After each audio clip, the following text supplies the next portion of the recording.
G'day guys and girls, and welcome to the Amateur Racer Podcast, the podcast by amateur racers for amateur racers. My name is Curtis Smith and I'm here with Lance Keys. So Lance, I suppose, what is the podcast about? So this podcast is about all things racing. We're a couple of amateur racers, just hacks like everyone else, but we follow all the world-class racing like MotoGP, World Superbikes, and we thought we'd have a chat about it. That is pretty much exactly it. We're just average guys go to track and race locally. We have started up a Facebook. It's called the Amateur Racer. Instagram at the _amateur_racer. And YouTube and our Twitter to follow. The podcast will also be available on SoundCloud. So depending on how you found this, there might be some other methods that you might prefer. And also we're going to do it on YouTube. So look out for there. And we'll share it every time on Facebook and all that when we've done a new podcast. Yeah, so you want to tell the audience a little bit about yourself, Curtis? Yeah, so pretty much I've ridden bikes nearly my whole life since I was a little kid, starting off on dirt bikes, and then recently pretty much started riding on the street to and from work, and then moved to the track. And I actually haven't done any racing yet, but it's in the works on my F4i 2001 model. You know, what a beast. But it is in the works. What about you, Lance? I started riding bikes about 5 years ago. First bike was an SV650, so a little bit of a different background to Curtis. Beast. But I now mostly ride on the track with a little bit of commuting. And my bike of choice is a 2008 CBR 600 RR. And she's quite a built race bike with some Öhlins and Woolwich racing tune, but far outdoes my abilities. Sounds pretty fucking mint now too. With what's the exhaust? The Yoshi? Oh, yeah, Yoshimura slip-on and an eBay special decap pipe. What about the, was it pit lane? No, the launch control. Yeah, bit of launch control thanks to the Woolwich racing tune. My neighbour's got a bit of a show of that last night when Curtis came over for some beers. Yeah, hilarious. It does sound good though. All right, so I suppose we'll get into the results on the weekend. We'll start with ASBK. So pretty much Batista's come in and he's pretty well smoked everyone, and people are saying he's the new messiah, I suppose, of World Superbikes. What do you reckon, Lance? Yeah, well, he's on a track he knows well. He's on a bike he should know well, seeing as it's largely based on the Ducati MotoGP bike, so I think it would have been disappointing if he didn't do well. And one thing is, Ducati always seem to do, they fucking do well at Phillip Island. I don't know what it is. Like, one, they've always got a massive horsepower advantage the last few years, but they just seem to do well there. Yeah, Melandri won both races last year and then wasn't really in the championship much, so it'll be interesting to see if we get a Bautista and Ray battle that we're looking for, or if Ray just comes back and walks away with it. Yeah, I don't know, like, I've been following on Facebook, everyone's basically said that, MotoGP riders are better than WSBK. I think on a whole, they are, but they aren't better than the top few. I reckon they are just as good, they just haven't got a good ride in like MotoGP. Like Ray had multiple opportunities for satellite factories, but he wasn't going to give up a factory ride where he's winning championships to be pretty much on a shit bike in MotoGP. Yeah, but looking at the tyres, like Alvaro's tyre was ruined. It was dead, and he was still pushing. He was sliding everyone. He was still going fast. Where Ray came in saying he was scared to push. So are the GP riders that much better at riding on the fatigue tyres that makes that difference at the end of the race? Yeah, it could be. It could be as well, or it could be that the Ducatis are better at better tyre life. And I was reading as well just today that the V4 engine, well, whatever the Ducati is an L4 or V4, what the fuck it is, but the way they produce power and their firing order apparently is smoother on corner exits and allows you more mechanical grip. And that's why all the MotoGP teams are going to what's the Yamaha got? The Big Bang. The Big Bang firing order, or they're going for Big Bang inline 4 with the offbeat firing order, or they're going to a V4, so it allows them better drive out of corners and doesn't chew up the tyres as much compared to an inline 4. Yeah, that definitely could make a difference. The ZX10R is definitely a bit of a horsepower monster. In But saying that, I was watching it, and Ray, he was getting fucking smoked down the straight by Batista. yeah, the extra 3,000 RPM's got to make a difference. Yeah, So they can gear the bike that much shorter but still have the top speed, so they get all that acceleration bonus. yeah. And what was it? It was like a 20 kilometer an hour difference in some instances. Looking at the per lap, Yep. like the difference wasn't, on average it wasn't 20, but I think it was like 11 roughly. Let's say it's about 8 to 11 each lap, but there was the odd lap where he was like 20 kilometers an hour faster, let alone Sykes. Like, what was he doing? It was... Yeah, the BMW was about 30 kilometers an hour down on the Ducati. Yeah. So Sykes was doing well for the lap times he was doing, considering the length of that straight. Yeah, and what gets me is the S1000 is probably the most powerful street bike. Yeah, I guess, but it's not homologation special like the V4R. Yes, that's true, and I've been reading that. Ray was having, let's call it a little bit of a sook, basically saying that, Ducati have come in with a pre-built bike, kind of like Aprilia did when they came in like 2009 and just went fucking bananas and won 3 out of 5 or something. Yeah, but Ray can't talk too loudly because the ZX10RR is titanium valves and more RPM. Exactly. It's a new engine, a new bike for this year. What's it got, like 500 RPM more than the year before, I think? Yeah. Because they knew Ducati was coming. They knew they were coming with more power, so... Yeah, we'll see. I still think that Ray is going to win the championship. I think it'll be the same as Belandri. He came in and, he won. Everyone's like, oh shit, Ray's not going to win. But once he gets to European circuits and stuff, and the more advanced technical, not that Phillip Island is probably the most advanced flowing track, but it really suits Ducatis. Batista just went really well there on the MotoGP bike when he was riding for the factory team. I think it'll come out that Ray will win. What do you reckon? Yeah, I'm not so positive, or not positive, but so sure. I think it will be a close battle. I think we also have more to come from the other Ducati riders, Eugene Laverty and Chaz Davies. They both came on strong at the end of last season, so they know those tracks. They are fast on the mid-season tracks. He didn't do anything on the weekend, did he? No, he was injured. Not at full strength. So if it's not Bautista, I reckon like Davies. Davies has been Ray's main rival for the last few years. Even Haslam was pushing Ray along on the weekend. That is true. Came from BSB, didn't he? He won that last year? Yeah. Didn't he? Yeah. Okay. And Laverty, he's a bloody good rider. Like he was a top 10 MotoGP rider, podium World Superbike rider on the Aprilia. He just went to Ducati on the MotoGP bike. So yeah, you're right. He's probably going to be up there. I was reading he had some rear grip issues. He said the bike's an animal. He just couldn't get the power down properly.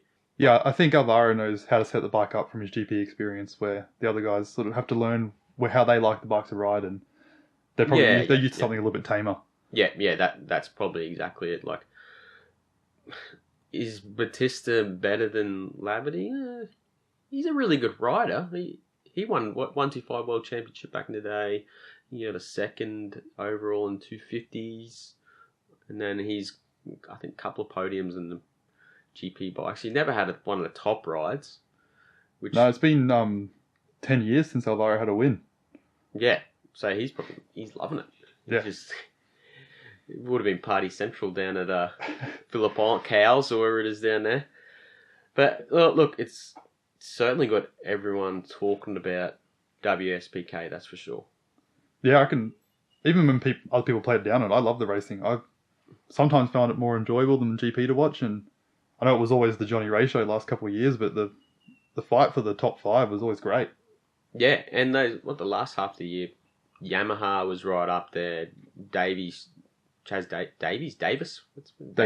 sorted his shit out, and we were talking about before the podcast that pretty much the factory teams now, if they make changes to their bike, it has to filter down to the satellite bikes, and that's one of the main reasons that Melandri did really well on the weekend. Is he's nearly got a factory bike pretty much, even though he's a satellite team.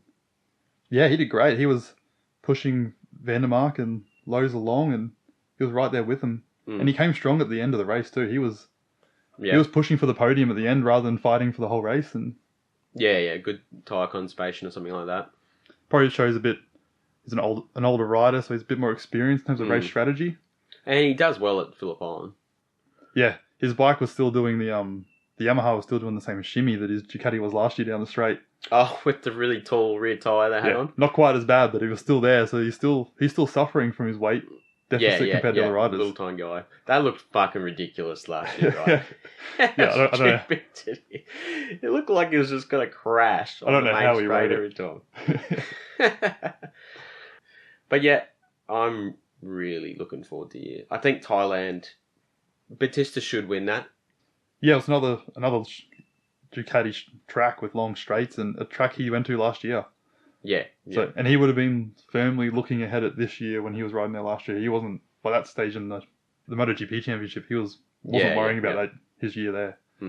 Thailand's got like 2 straights there at 800 meters long, and they both come out of like tight hairpin turns basically. So that Ducati powers they're gonna fucking smoke them, I reckon, on those straights. Just point and shoot. Not that Kawasaki's got some cramp. Missing a couple of thousand RPM, but still got the horsepower without the RPM. So yeah, they've still got the power. So yeah, I'm actually really looking forward to the year. I'm a self-confessed Jono Ray fan. He's a really good rider, but we'll see how good he is, I suppose. Yeah, probably my favourite rider is Laverty. I just love the porn star Mo. So. And how's the what was it, the leathers he was wearing in testing? Oh, they were great, those fluoros. Straight out of the early 90s, like motocross era fluoros. Oh, awesome. He should race in that. I was disappointed he wasn't, so. Yeah. Mate, look, sure, he's got some contractual obligations to wear, whatever he has to wear, all Alpine Stars or wherever it is, but he needs to rock the fluoro. Yeah, I agree. Yeah, looking forward to the season. We'll see how it goes. So I guess one of the main talking points for the season ahead in World Superbikes is Ducati's rev limit. Oh, got to be lowered. So So it was designed pretty much to get Kawasaki to lose. Yeah, well, they designed the bike and the engine with the rules in mind, so they're making the most of it. Yes, very clever, and you can't really blame them for that either. Like, it's a good idea.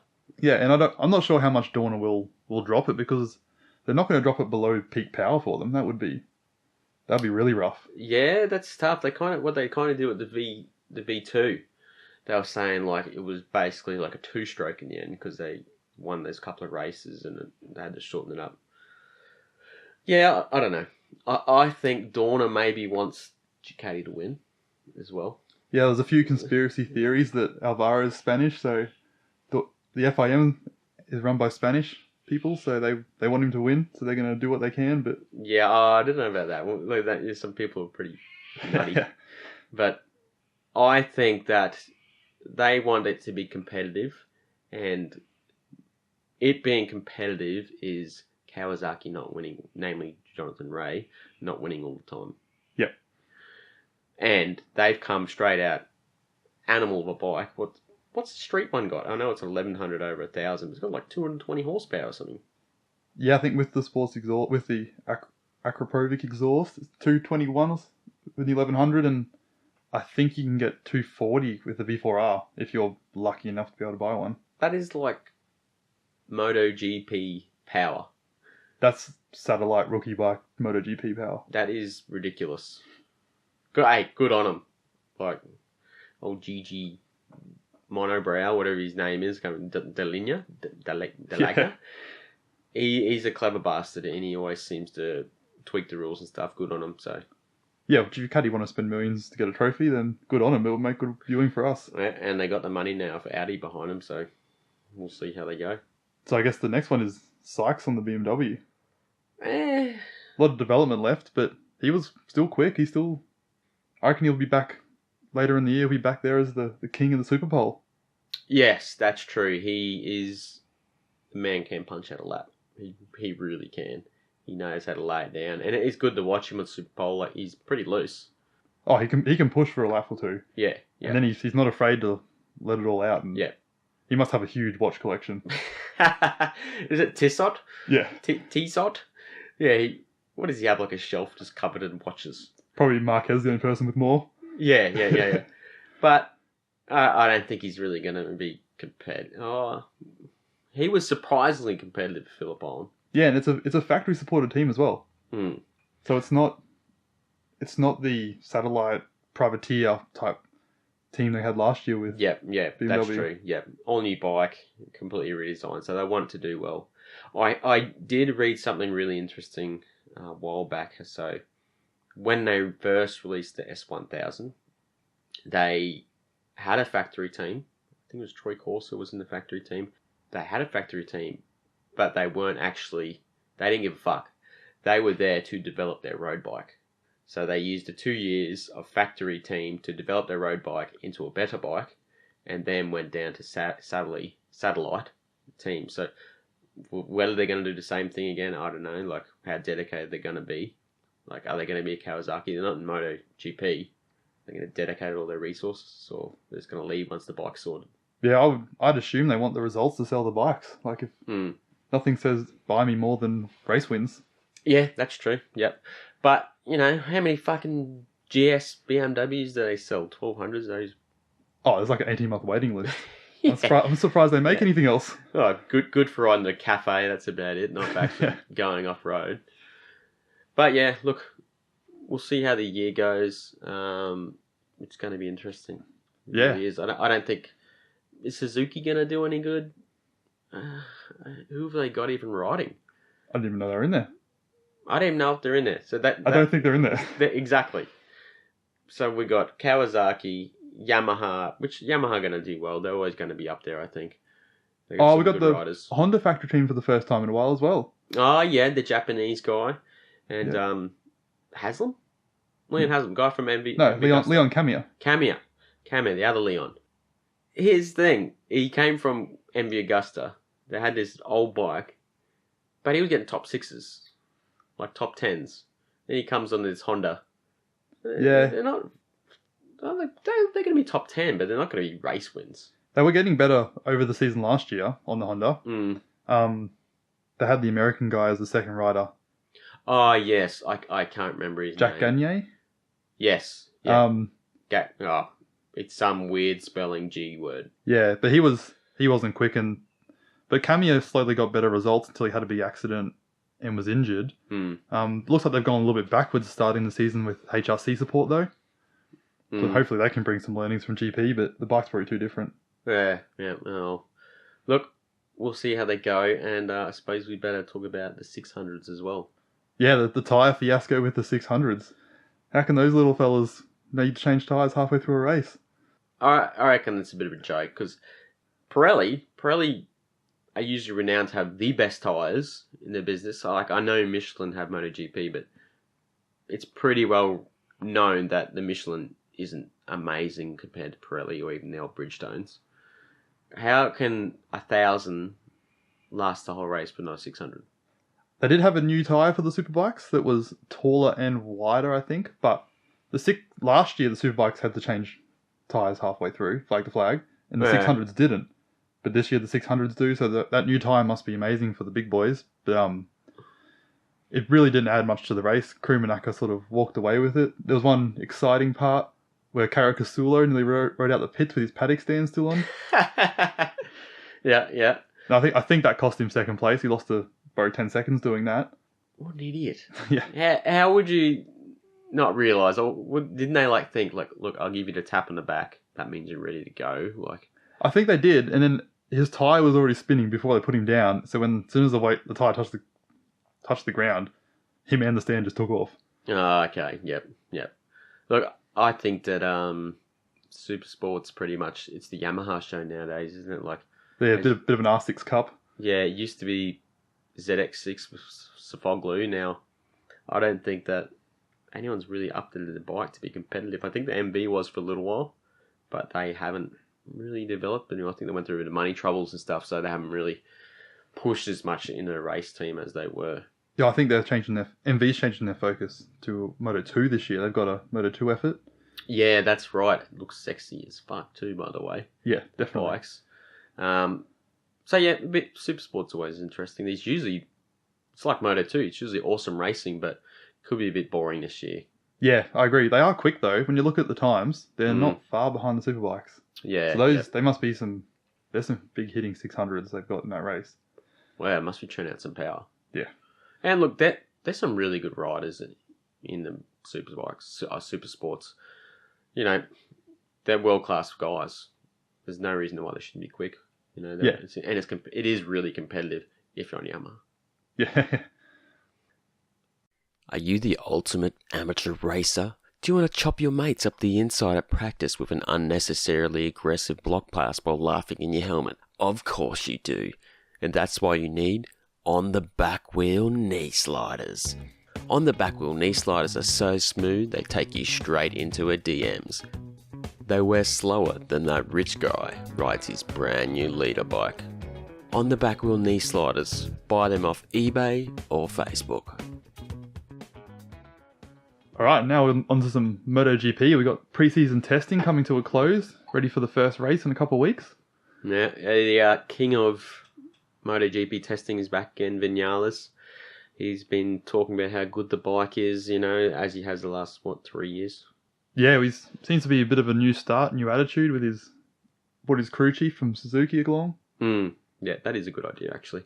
My worry is he's going to get to the races as he has and then start complaining about the bike's not working. He smokes it in testing and then he gets to the race and for some reason he just makes these terrible starts and then halfway through the race he's at 10th and has to work his way back up. Yeah, he can't ride with the full fuel load and neither can I, so I know where he's coming from. Oh, look, we'll see how he goes. And I suppose the big thing from testing is how fast all the rookies are. Oh, yeah. Bagnaia was second fastest in Sepang, and Fabio Quartararo, he was flying. But it's all, I guess, probably one caveat is that we didn't have the Repsol Honda Dream Team. Yeah, I saw Lorenzo. He came out in the last day of testing last night and pretty much punched out. Was he 5th? 6th. And that's still basically saying he's only at 75% with his injury still. So he's going to be fast. Yeah, only 4/10 off. So yeah, I think all the stuff about only Marquez can ride the Honda is going to be bullshit. If they've made that bike work for Lorenzo as well, where it's opposite riding style to Marquez, where it's all corner speed.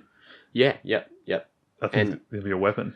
And one thing I noticed testing straight from the first test at Valencia is they came straight away, that new weird long tank for him to give him extra stability. They had the grip on the sides. That took Ducati like half a season or a whole season to do that. Season and a half. Yeah.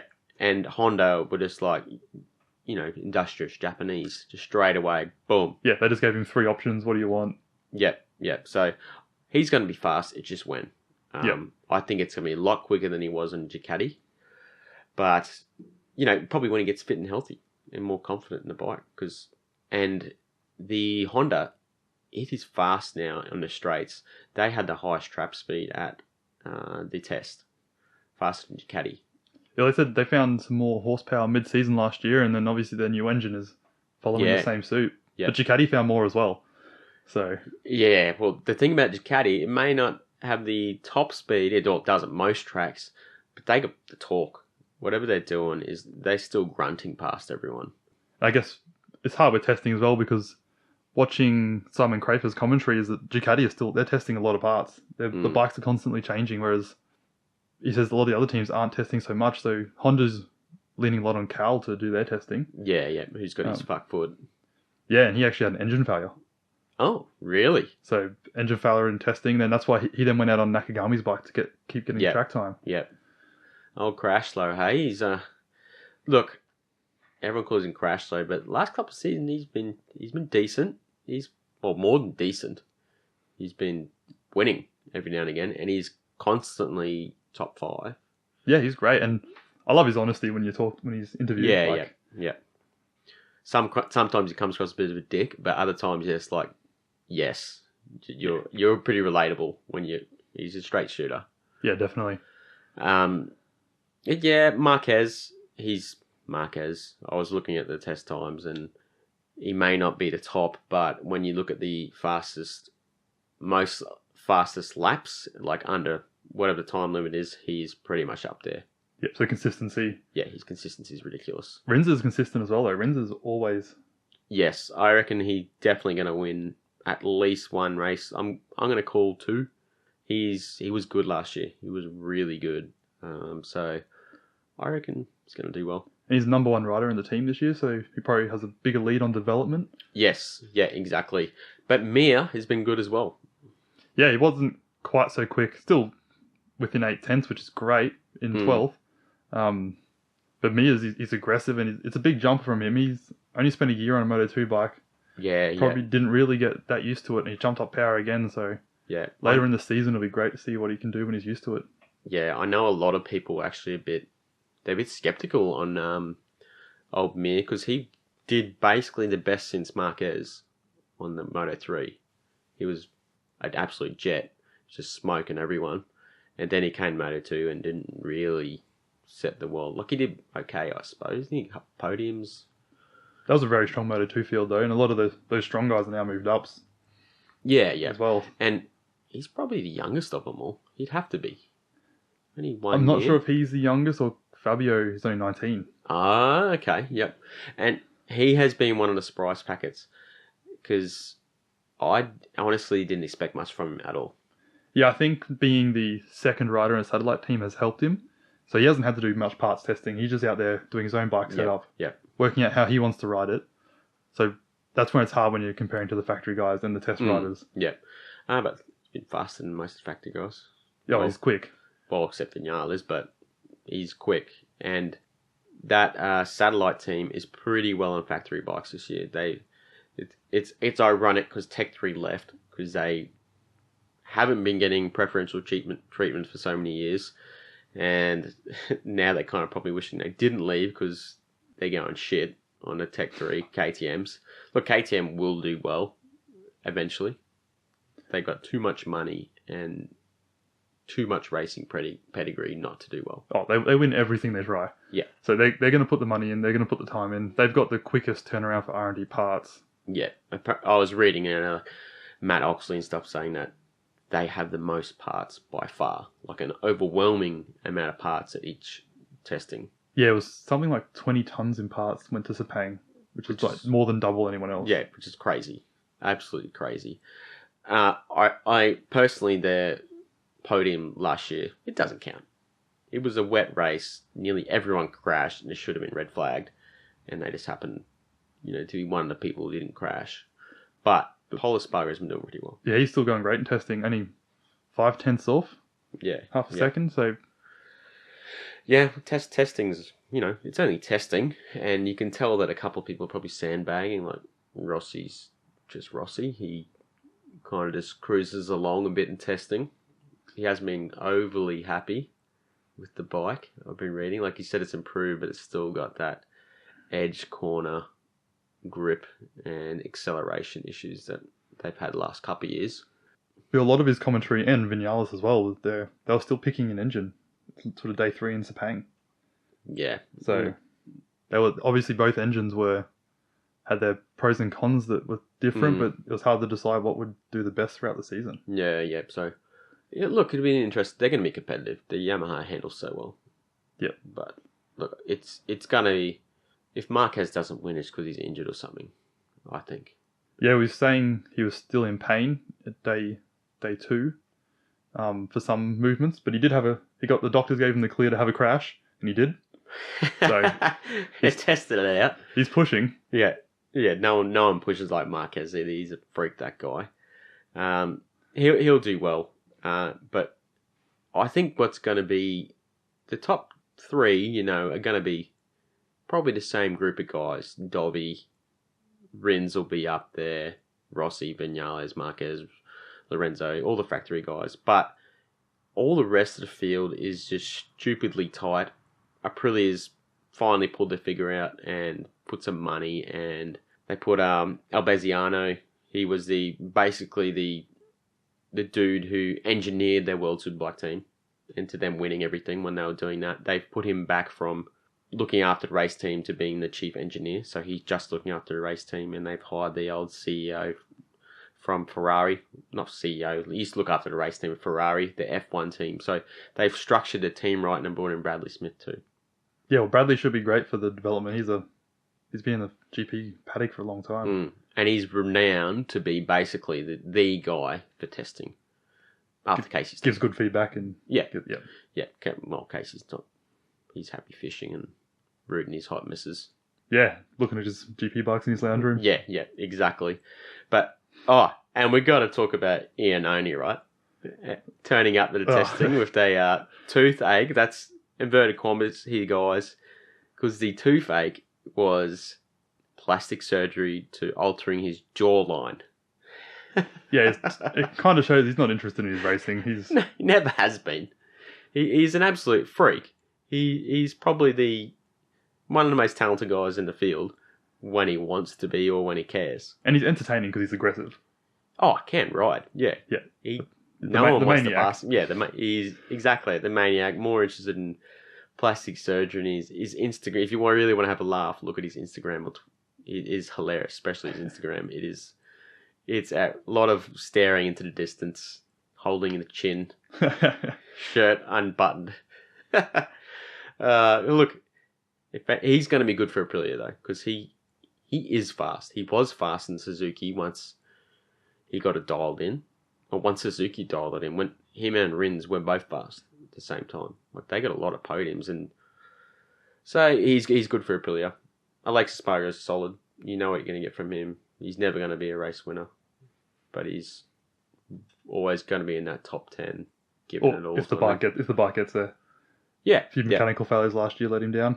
Oh yeah, they were terrible. Yeah, the first half of the year, they admitted themselves they just went the complete wrong direction in development at the start of the year, and what they actually ended up doing for this test is they bought their 2017 bike and a 2019. The pre-Reading bike? The pre-Reading. So Reading fucked it. No, but that bike was so bad and they went the wrong... Because they were starting to do really... They got some top sixes and they were doing really well. That bike was so bad they said, let's just discard it and bring the 2019 and the older bike. Yeah. So, and it's got to be like one of the best looking bikes now, the new livery. Oh, it looks like the RSB4 Superbike it did. It's great. Yes, yeah. It is sexy. It is a sexy machine. The black now. I think maybe the Tech 3 bike looks nearly as good. Oh, Red Bull are always on point in all sports for their liveries. Yeah. I don't like the normal KTM one. Something about that. I'm just like, it looks great, but compared to the matte blue Tech 3 one looks great. That's it. The blue just sets it apart. So, what about Tito Rabat? Long time off since that accident at the British GP, and he's going quick. He's got his 18 model bike, and he's come back, and basically everyone's just calling this guy's an animal. Like, a massive injury. He was on. Let's be honest, he was on the shit bike as well. He was doing pretty well, but it was just Carol Abraham on the shitter bike. Yeah. But Rabat's going to be an absolute pain in the ass to the factory guys this year, I think. And going to be a handful, pretty much. He's going to be in that top 10, pushing.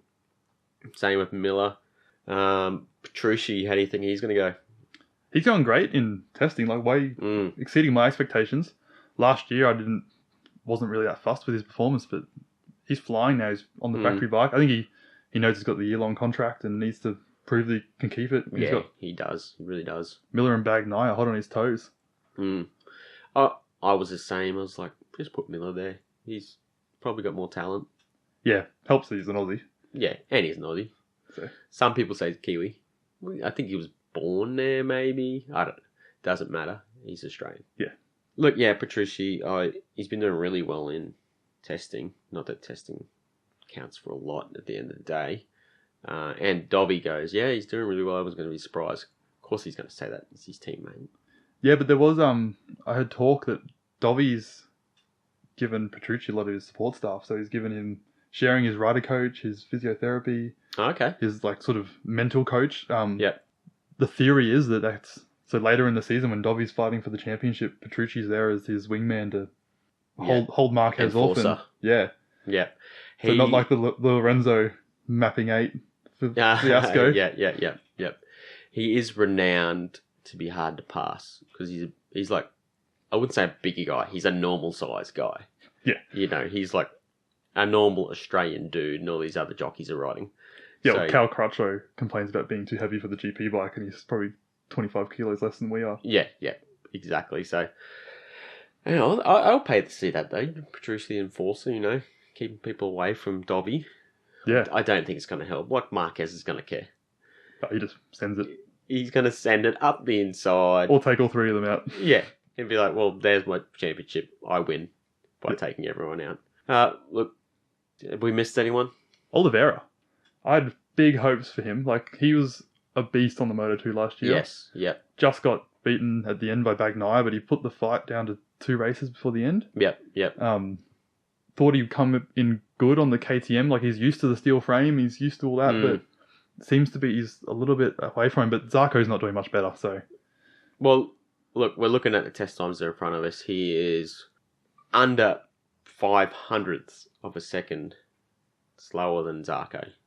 Zarco's good, like... Yeah, I think Zarco's got a lot to get used to coming from the Yamaha. I think the Red Bull, the KTM's a very different bike. Yep. So, one of the things I was reading that Pol Espargaro likes his bikes to pretty much be an animal. Like, really aggressive, and you have to manhandle him. Whereas Zarco is literally the complete opposite. Yeah, it was like Yamaha. He likes the Yamaha style, that sweeping, smooth. You know, he's French. He's a cool guy. Likes to play piano. Piano. Yeah, it was after the Australian GP last year, someone snapped a video of him in the hotel lobby playing piano. Well, there you go. You know, he's that kind of guy, and he openly admits that, like, that's how he likes his bikes. And with Pol being the lead on development, that bike's the opposite. But I think Zarco's the future of that team. He is. Pol Espargaro back in Moto2 days was a really good rider, and he was solid. He's been solid in GP, but Zarco's better. But he's the only guy to win the Moto2 2 years in a row, is it? Yeah, well, no one else usually stays after they win, do they? Yeah, that is true. That is true as well. No one wanted to... Well, he was going to sign with Suzuki, I think.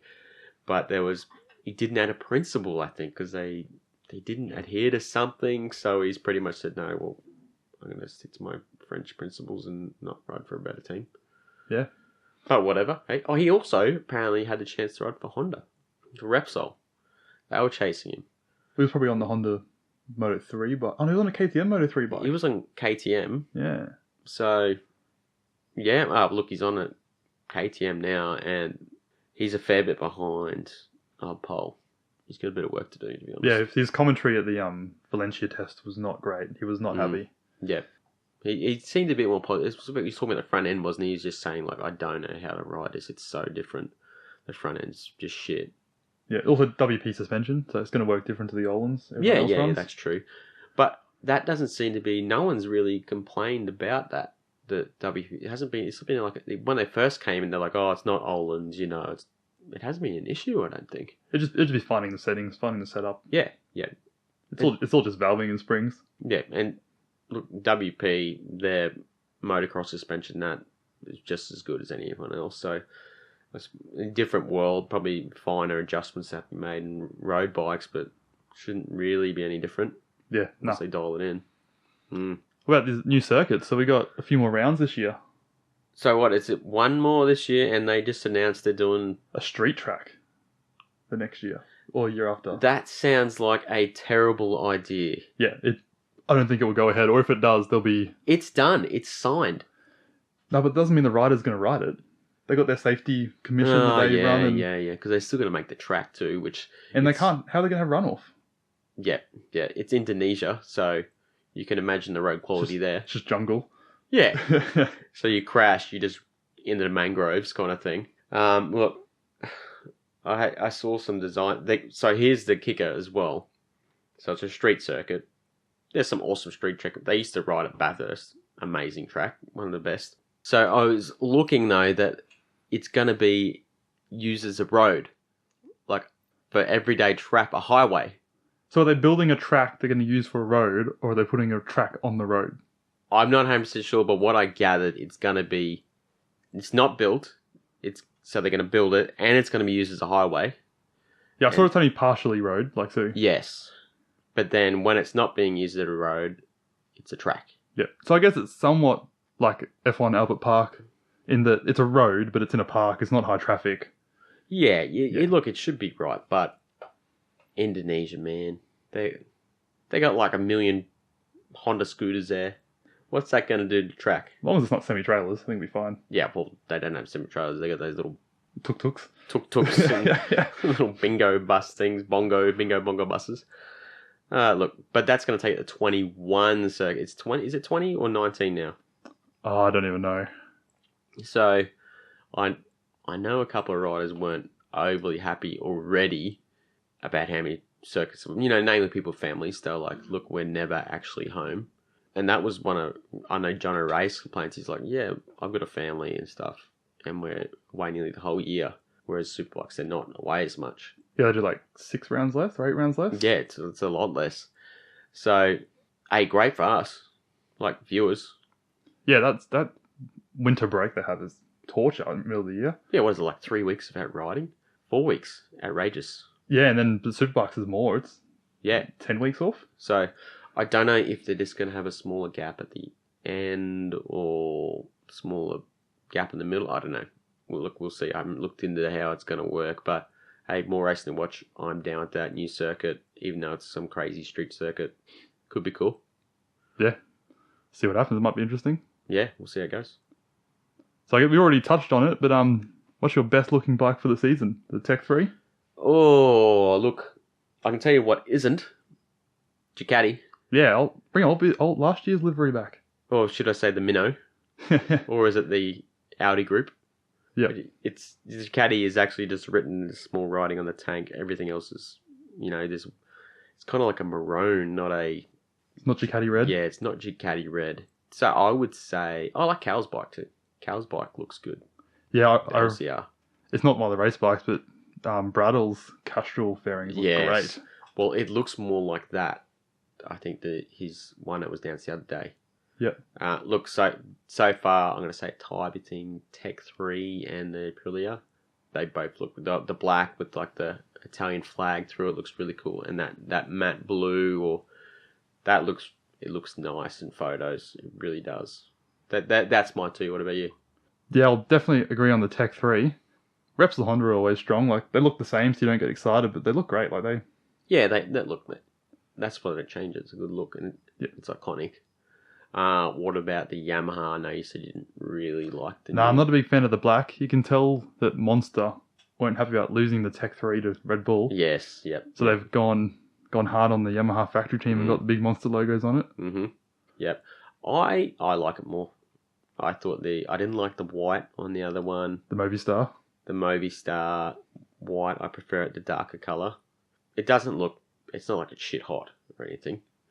It's okay. It's good. I like it more than the old design, definitely. Definitely, it looks good in photos too. Like, we'll see at the track when we're at, because testing. Like, be watching a little bit, not like a race weekend though. But I'll have a good look at them all, but yeah, Aprilia and Tech 3 so far for me, I would think.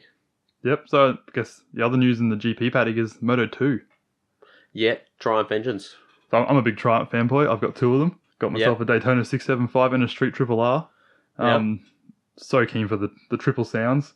That is the main talking point, isn't it? They just sound awesome. They really do. We'll put up a snippet for you. They sound absolutely wicked. And the launch control, like giving those riders the full electronic suite. I think we're going to lose a bit of the excitement of the Moto2 racing, although some people will say there wasn't any. But they were competitive. Yeah, but I think they'll lose a lot of the sliding in and out of corners and... Yes, yeah, that is true.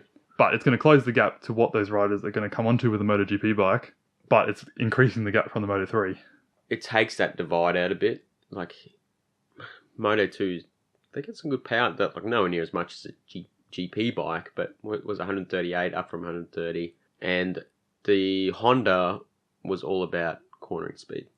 was a 600. You had to scream the tits out of it, maintain your cornering speed. You didn't have to talk to get out. Yeah, well, effectively they were based on the same engine that's in my bike, and it's no torque, super smooth, but no torque down low. It's just make it scream and. Yeah, so I know Sam Lowe's has been saying that you can ride this bike in different ways. You can go more point and shoot, square off the corners, or you can also ride corner speed. So that could be good because then people theoretically will adjust the MotoGP more. Theoretically. Yeah. But it's still a massive jump. It'll also be interesting to see how the reliability comes into the championship. Honda had next to no failures on with their maintenance schedule, and those motors were rock solid. From my experience, the Maya Triumphs aren't so great. So we'll see how the new ones go. Look, they're not going to be a Honda. I was reading about their failure rates. They didn't fail. It was less than 0.5% or something. Yeah, it was outrageous. They did so many million miles and less than 0.5%. Yeah. So, and what's this about how many engines are they refreshing them now?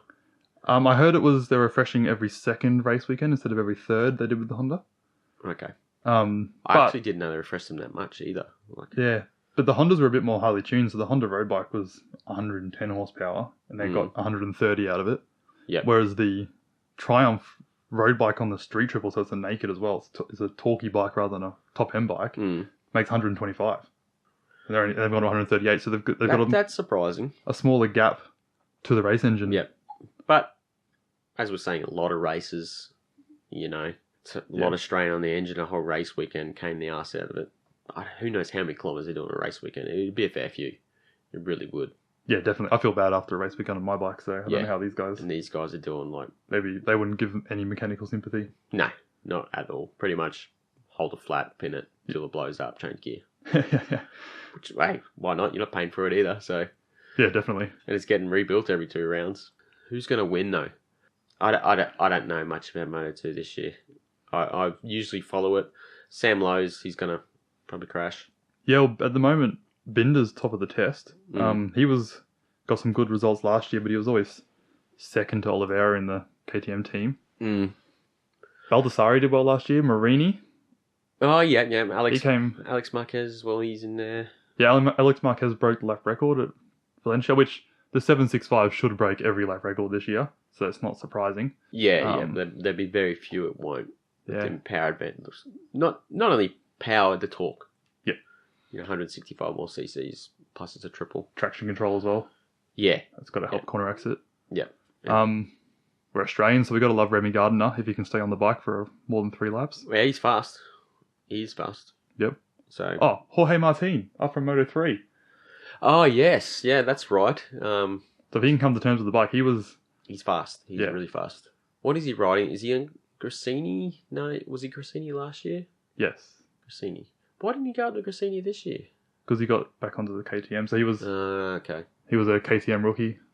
Yep. So, yep. Okay, so they snapped him back up when he's won again. Yes, they pushed Oliveira up to the Tech 3 team and put him on the factory Moto2 bike. So, MV as well. Probably the sexiest bike on the grid. Oh, yeah. It looks like the MV road bike. They're like, we can sell some bikes doing this. Yeah. It's got a triple engine. We sell triples. Let's bung our bearings on it. And Yep.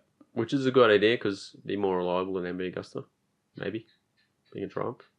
Yeah, the engine will be. Yeah. Unless they have to do their own electronics and stuff, then they might run into some issues. Saying that, if I had the choice, I'd buy the MV. Yes, that's true. I had one. It was good. And no complaints whatsoever. Yeah, it should be a good year. I'm just keen to see the new bikes ride pretty much. See how the 3 cylinders go. They should be good to watch. They're at least going to sound good. Oh, they're going to sound great. Even the 600 sounded great. Yeah, they scream their tits off. And look, they sound better than Moto3. The worst sounding class. Yeah, when I got lapped by a Moto3 bike a couple weekends ago, it sounded like a wet fart. Yeah, your big wet fart from a 13-year-old or something, no doubt. Yeah, it was a 14-year-old. Of course it was, yeah. Just a typical weekend, getting passed by 14-year-olds. Yeah. Just when you think you're going well, isn't it? I thought I wasn't going to get lapped. I was so close, but second last corner on his 10th lap was my 9th lap of the 10-lap race. Yeah. And my mate that was 20 metres in front of me didn't get lapped. So... the shame. It's rough. And you know that your mate's just going to be giving it to you. He's just like, oh, did you get laps? Oh, I didn't. Oh, I did Nah, a lap but- by a 14-year-old. He was too busy rebuilding his two-stroke Oh, to talk crap. yeah. So Oh, God. Well, 2 strokes. Oh. I'm all for 2 strokes. I used to always have 2-stroke dirt bikes. They are sick. But, man, the effort. Come on. yeah, no, I don't. It must be a passion thing because I don't get it. No. Do I want to be really building a bike at the track? Or even changing any jetting? No way. I just want to get on and ride it. Yeah, I forget to top my fuel up sometimes. Yeah. They flat out doing top and fuel up. Yeah. You know, you've got to stay on the bike and not get lapped, let alone rebuild an engine. Look, Moto3, who's in it this year? I got no idea. Yeah, I don't know. Now, let's be honest. But it'll be fun to watch. It's fun to watch. It's Yeah. all these little kids just taking each other out in the corners. It's always good to watch. And without Jorge Martin gapping everyone, it's going to be even better. Yeah. Although who was the kid that won on his debut last Yes. The very last round, wasn't it? year? Yeah, so he's tipped to win. Oh, he won one race, so he's tipped to win. For debut. And he Yeah, won, he won by a long way too. Yes, that is true. So, look, Moto3 is one of those things I don't care but I watch the races because they are just so entertaining. Yeah, it was hard to, with GP and even Moto2, you know the people, you know the characters, and you like them. But the Moto3, they're coming into the sport and without following the more minor stuff, which we do for local races, but not for the international stuff. Yeah. It's hard to really get behind someone. Yeah, look, someone will come out. There'll be some characters that come out and we'll start to like, and no doubt throughout the season, but a bit early to say at the moment. And we got probably the last racing update for this podcast, episode 1, is the ASBK round 1 for 2019. Yeah, probably the most talked about, well, in our racing circles, definitely the most talked about round, series of the round, I would say. Yeah, and also probably the most exciting ASBK round we've had in a long time. Yeah, the field is stupidly strong. Probably, look, I haven't been around a long time, but I would say the strongest ever. Yeah, and then we also have a lot of the factory, if you can call them factory in ASBK, but the factory teams ran one bike. This year, most of them are running 2. Oh, okay. Yep. So we've got 2 Suzukis, 2 Hondas, 2 Kawasaki's that we didn't have last year. Look, the field is ridiculous. We got Aiden Wagner's back, won the round. Absolutely just smashed it on a privateer bike and bought a bit of a, pretty well knocked off one of the riders. Who was the rider? He basically just punted off the track. Yeah, well, him and Maxwell. Had some good battles. I guess if you just looked at Facebook, you saw Wagner send it up the inside on turn 12 onto the straight and send Maxwell into the gravel and his bike flying 40 feet in the air. Yeah.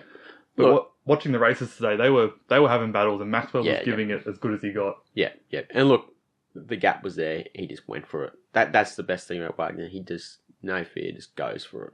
Yeah, and then his passes between turn 1 and 2, consistently on everyone, were amazing. He was so much quicker, and he had so much trust in the front end. It was amazing to watch. If he's not on a factory bike for ASBK next year, I'll be surprised, because he's putting on a show. Well, he won a few years ago and absolutely smashed everyone. And he's on he bought the bike how long ago? I bought it, I think, end of January. He bought it from Caboolture Yamaha as an ex-demo. So he's just one off the floor, used the bike here, demo. Yeah, and then for the ASBK test at Phillip Island a few weeks ago, he borrowed parts, but it was largely a standard bike and he went fastest. Yeah. He's an absolute freak. Honestly, he should have a big international ride. Just didn't work out for him. He's in Supersport last couple of years, but yeah, he did a couple half seasons and didn't get along with his team. Yeah, look, probably a bit hard.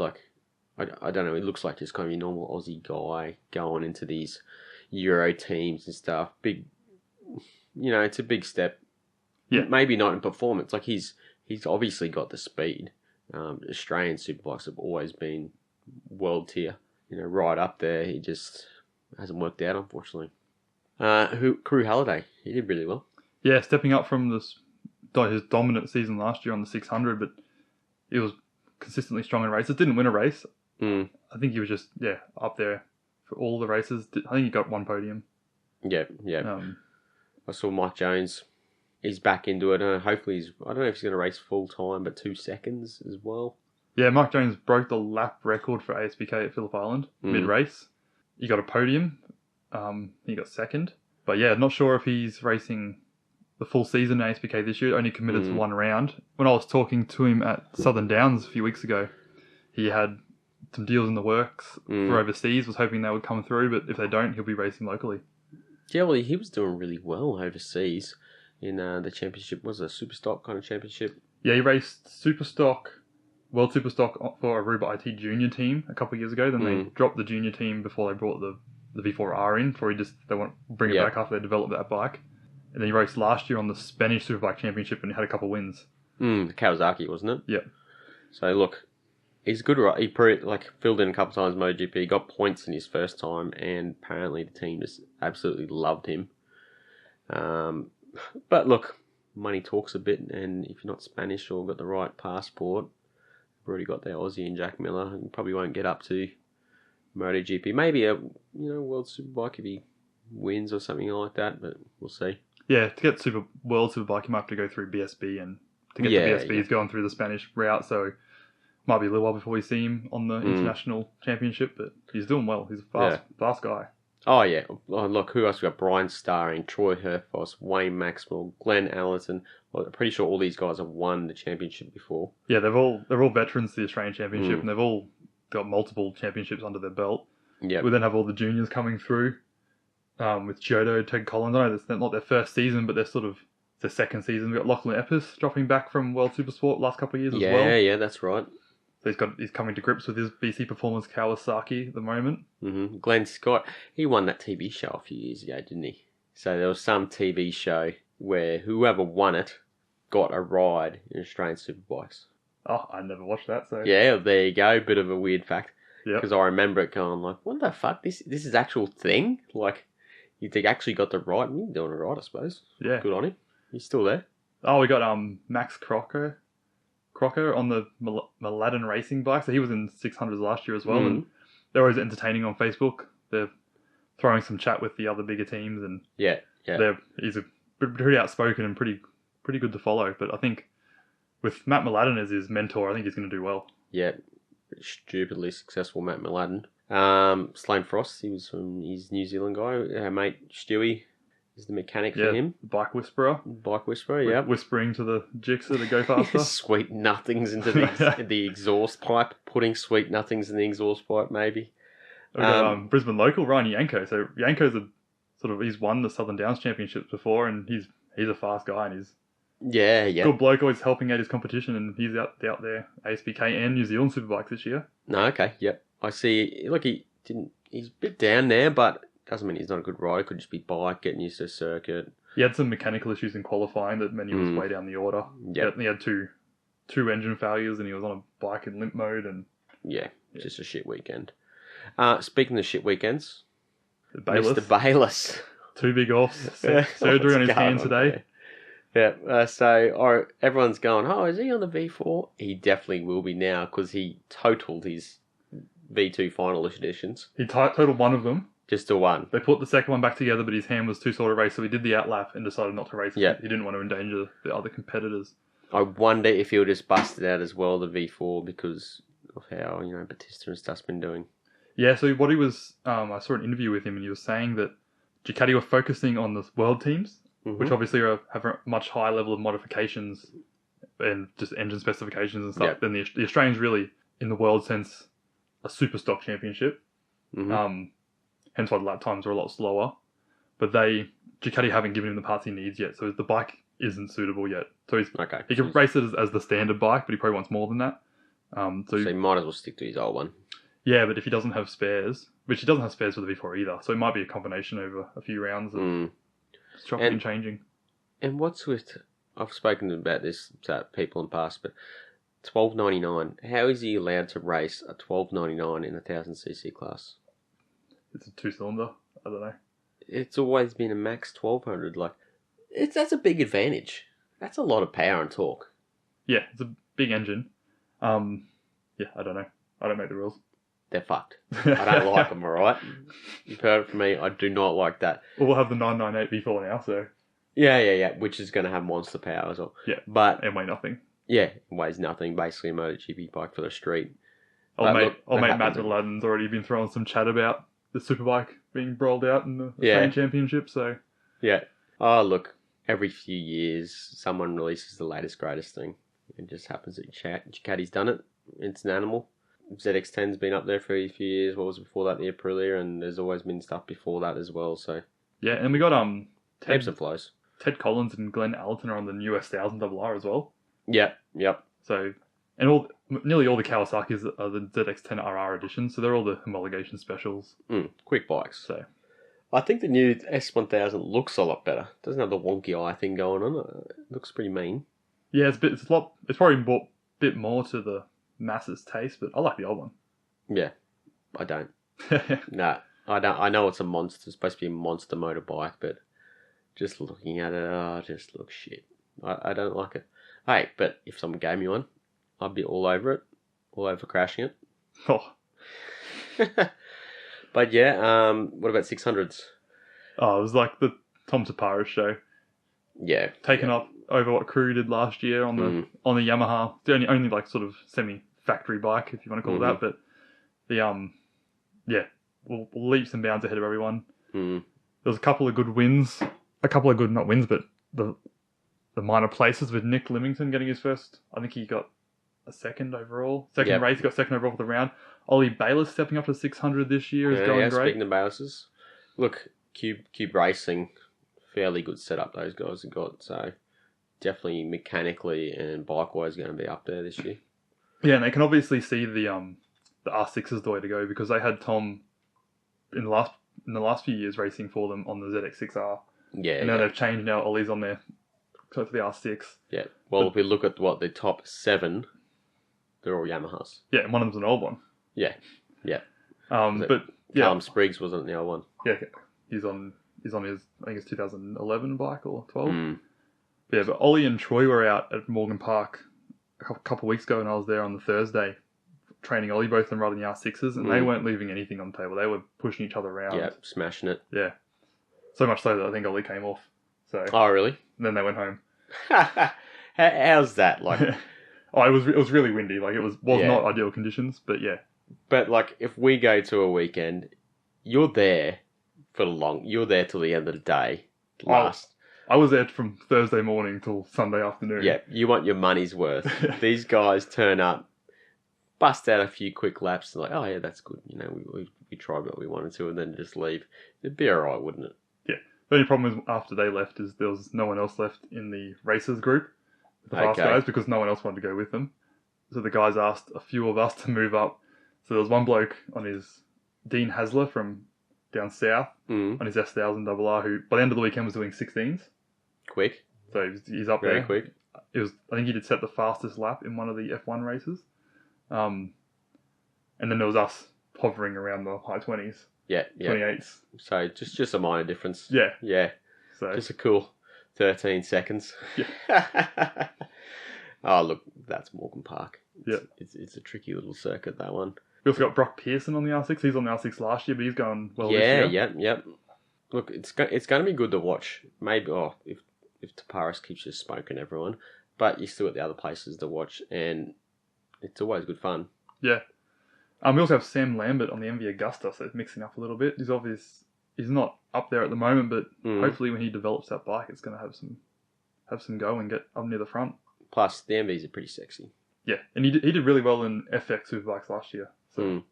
And honestly, the MVs punch out some serious grunt, so there's no reason why that probably wouldn't be one of the most powerful bikes there once it's all dialed in. The Yamaha is pretty much been the same engine since forever. Yeah, they just added traction control now. Just got traction control, so it might get on those kind of longer straight circuits. He might be up there a bit more too once he, as you said, gets it dialed. Longer straight like Phillip Island. Yeah, well, that went well for him, didn't it? 19th. But yeah, as you said.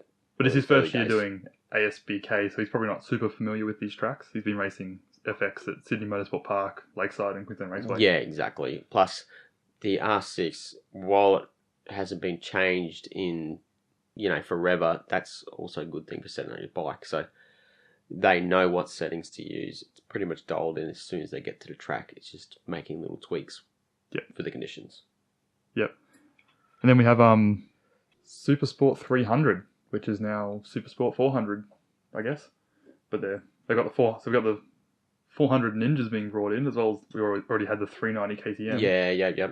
But looks like the technical riders set the rules up, have done a pretty good job, and the performance is pretty equal across them still, across the R3 and the 400s. Yep. But we had, Maxi Stouffer took the round out. He was ahead in pretty much all the practices, qualifying. Yeah, one-man show for the weekend. Yeah. Look, the 300s or 400s, whatever they are now, are always good to watch. They're always duking it out. It's close because all the bikes are usually so close. Oh, and any of the top 12 could have taken the round out. Yeah. They were probably all up there in every race. Definitely be keeping an eye on that. And the local guys. Who are the local guys we got this year? So we got Senna Aegis, which is the 14-year-old that lapped me. We have Seth Crump that lapped me last year. Amateur racing at your best, guys. Yeah. Get lapped by a 14-year-old. It was on his Moto3 bike, not on his Kawasaki 400. Yeah, so he's cheating. He's got a proper race bike. It's a race bike. CBR 600. It's a road bike. Yeah. We got Lockie Taylor, Travis Hall, Mitch Kuhn. Yep. All local Taylor guys. Ralph. So, yeah, and Taylor's this year rather than... She was on the Queensland Motorcycle Sporties Club R3 last year. She's on the factory BC Performance Kawasaki. So that's a good step up for her. Yeah, there's always exciting racing to watch, and it's going to be good to watch all year. Yeah, we'll see how it goes. Wasn't televised on the weekend, though, so hopefully I did other rounds it realise is. that. Yeah, all us locals got our dodgy KO subscriptions or whatever. Yeah. Free trials, and that was one of the ones that wasn't on, unfortunately. Yep. But they were last year. They were doing the The YouTube videos last year were great. They had all the races. Yeah, YouTube and the Facebook Live. Yeah. Doing that, and you could just, it was live, but you could scroll back and watch wherever you wanted after it was posted. So hopefully keep doing that. When we were at Morgan Park for the round there last year, we were sitting in the grandstand watching our phones, and then when we could see them again, watch them go past and look at our phones. Yeah. So, well, you can't see the back after circuit, you might as well. Yeah. But yeah, that's ASBK for this year. Well, that's about it for the podcast too. Yeah, that's it for Running this out week. of time here. First week here, we'll probably come back in 2 weeks because I don't think there's anything on this weekend. And honestly, there'll be nothing to talk about. Nah, there's no more tests. Yeah, it'll be Everyone will be sorting it out. Next round of first round of MotoGP at Mm, LaSalle, which will be pumped. Yeah, interesting. Nighttime race as well, which is always great to watch. Get to see the clear visors, see the eyes and stuff's really weird. Yeah, But kind of cool at the same time. I think it's 4 a.m. as well. I'll watch the replay for sure. Replay? Oh, we'll see what we've got for work. But yes, check us out, Facebook, Twitter, once we set that up. What have we got? We're going to release this on YouTube and SoundCloud. Hopefully we'll find Spotify, but we haven't worked that out yet. Yeah, early days yet, and in the future, if you want to do any sponsorships or something like that as we improve and get more viewers, just let us know. We'll definitely be doing that, and hopefully in the future we're getting people on for interviews, from the local race scenes, who are, actually quite big names, the guys in the local race scenes. Yeah, big names in the Brisbane scene or some in Australia as well. Definitely. So you have a pretty good depth of field of professionals that help the races in the area. Yeah, exactly. I think another thing to look out for is on our socials, we'll probably be doing some giveaways of some on the back wheel knee sliders. That's it. So we'll do them. So keep your eyes out. It'll just be something like you like the page and share it. We'll give you a set of sliders. So, all right, guys. Well, we'll see you in a couple of weeks' time.